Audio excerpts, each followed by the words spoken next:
I was born in the heart of Atlantis, where the mountains kissed the sky and the oceans shimmered like sheets of glass beneath the radiant sun. Ours was a land blessed by the gods, nourished by both Poseidon's waters and the ingenuity of our people. Marble palaces stood tall with domed rooftops that reflected the light of the stars, and waterways crisscrossed the city like veins, bringing life to every corner. From the grand temples that lined the cliffs to the bustling marketplaces filled with scents of spices and flowers, Atlantis was a paradise unlike any other.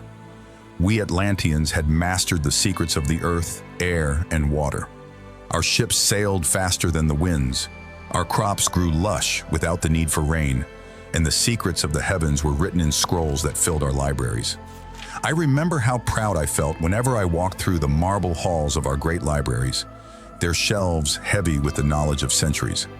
It was said that our wisdom was a gift from the gods themselves, that Poseidon had carved this island from the depths of the sea and raised it high, favoring our people with divine protection.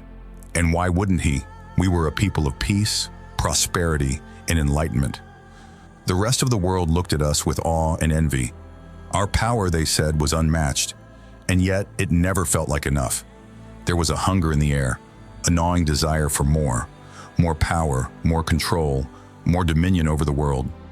Life was easy in Atlantis, and I was young, eager to study the mysteries of the stars. But even in the heart of paradise, there were shadows stirring, shadows that would soon grow too great to ignore. The first signs came as whispers, little more than distant murmurs at the palace gates.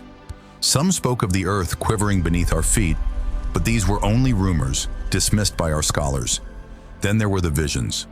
The oracle, a priestess revered for her prophecies, came forth with dark warnings, claiming that the gods were displeased. She spoke of great waves and fire from the sky, of a reckoning to come. Yet even she was silenced by the council. Her words deemed the ramblings of an old woman caught in the fever of superstition. But I had felt it too, the tremors beneath the earth. I would be lying if I said I wasn't afraid, but my fear was nothing compared to my pride. Atlantis had stood for millennia. No force could undo what the gods had blessed. That was the mantra whispered in the halls of power.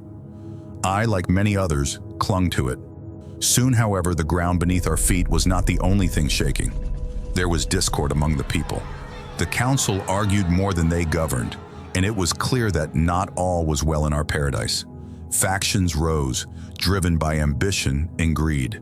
Some sought expansion, urging us to conquer the barbarian lands across the seas. Others, like myself, believed we should remain as we were, a beacon of knowledge, not war. The council's decision came swiftly. Led by the High King, they declared that Atlantis was destined to rule not only the seas but the lands beyond. The gods had chosen us, after all, and if they would not give us their favor willingly, we would take it by force. It was then that I realized our hubris had grown too great. We sailed out into the world, our banners bright under the sun, our ships cutting through the waves with the confidence of a people who believed themselves invincible. Conquests followed, lands were subjugated, and riches flowed into Atlantis like never before. But with every battle fought and every city taken, the bond that once held us to the gods grew thinner, more fragile. As we expanded, I saw the change in our leaders' eyes. Where once there had been wisdom, now there was greed.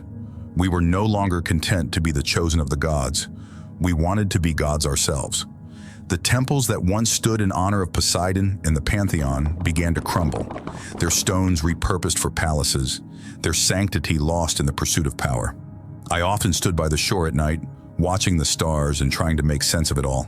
The people cheered for our victories, but I felt only a growing dread. My homeland was changing, and I knew it would not last. Still, what could I do? I was but one man among millions, a scholar, not a soldier. I knew that I could not stop the tide.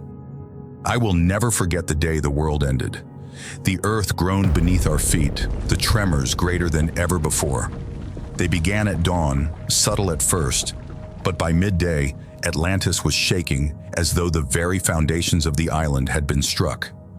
Panic swept through the city, people running, screaming, calling out to the gods for salvation. But the gods did not answer. The great temples collapsed first, their towering columns crashing into the sea. Then came the water. A wave, taller than any building, surged toward us from the horizon.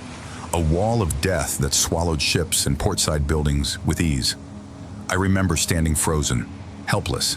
The streets filled with chaos as the earth opened beneath us, swallowing homes, gardens, and marketplaces. The smell of salt and fire filled the air, and the sky darkened as though night had fallen in the middle of the day. But no matter how fast I moved, the sea was faster.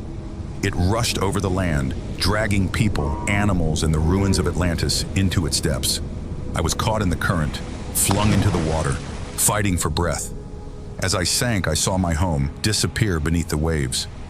I survived, though I still do not know how. Perhaps it was the gods' final mercy, or perhaps it was a curse. Atlantis was gone, reduced to ruins buried beneath the sea, its splendor lost to time. I wandered the coast for years, haunted by the memory of what we once had and what we had lost. The world forgot us. Stories of Atlantis became myth, a legend of a city swallowed by the sea for its hubris. But I remember the light in the eyes of my people, the brilliance of our civilization. Perhaps one day, Atlantis will rise again. But until then, I remain the last witness to the greatness and the ruin of a world forgotten.